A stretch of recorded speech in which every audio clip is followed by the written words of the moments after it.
એટલા માટે અમે બાજરીના બિસ્કિટ, બાજરીના બ્રેડ એની અમે સેવા સંસ્થા દ્વારા તાલીમ લીધી છે અને એના દ્વારા તાલીમ લઈને અમે બધાને તાલીમ બી આપીએ છીએ અને એનું ઉત્પાદન બી કરીએ છીએ.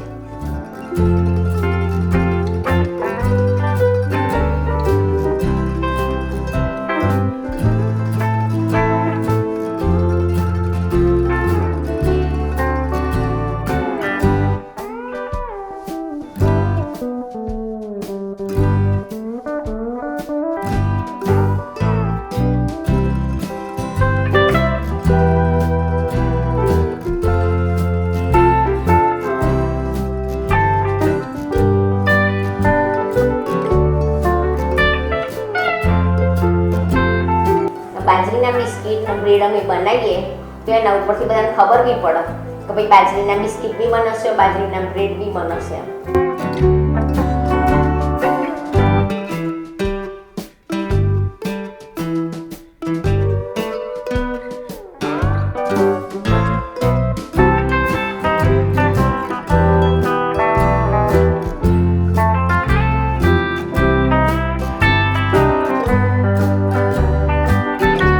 જોવા જઈએ તો પરછટ અનાજ જે છે એ આપણો વારસો જ છે.